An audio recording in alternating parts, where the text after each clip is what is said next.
So far, we have discussed the parallels between Genesis 1 and Enūma Eliš, but there are also many differences which outweigh the similarities. The differences deserve attention too. In fact, several scholars believed that in comparative study, the dissimilarities are no less important than the similarities. Differences may teach us a lot about the nature of the two cultures and their religious conceptions.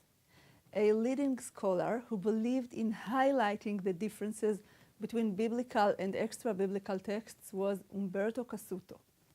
Cassuto believed that the comparative study can reveal the unique ideas of biblical religion and its innovations vis-à-vis other religions. I recommend his commentary on the book of Genesis, chapter 1 through 11. These chapters are rich in parallels to the ancient Near East. Cassuto regards these parallels as a foundation for discussing the differences between the traditions. He begins his commentary on the story of creation with these words.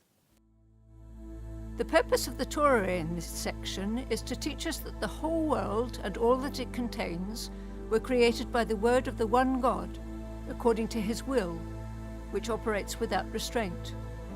It is thus opposed to the concepts current among the peoples of the ancient East, who were Israel's neighbors. And in some respects, it is also in conflict with certain ideas that had already found their way into the ranks of our people. The language, however, is tranquil, undisturbed by polemic of dispute. The controversial note is heard indirectly, as it were, through the deliberate, quiet utterances of Scripture, which sets the opposing views at naught by silence or by subtle hint.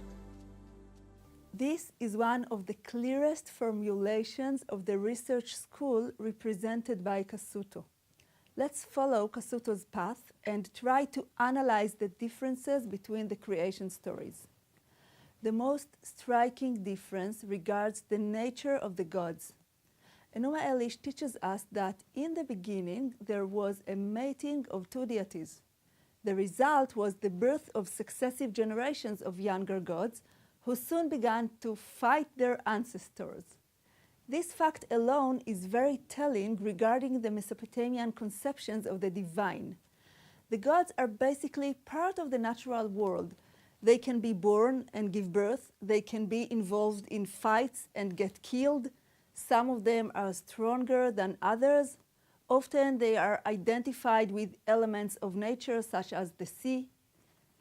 In contrast, the biblical God stands above nature and has no history or genealogy. This is why the story of the deity's battle with the ancient sea is absent from Genesis 1, although it is not entirely absent from the Bible, as we will see later. God is portrayed as a single sovereign ruler.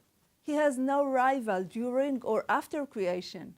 According to Genesis 1, there are almost no divine entities in the world besides God. This is why the biblical creation account has to retell the story of the splitting of Tiamat's body. In Enūma Eliš, the body of a dead mythological monster is divided.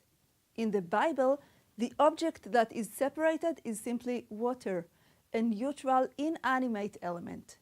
The biblical waters are completely subordinate to the will of God, and the sea has no independent power to rebel against him. This process of removing mythological qualities for religious purposes is sometimes called demythologization. On the course website, you will find some good recommendations for extra reading about the relation between Genesis 1 and Enūma Eliš.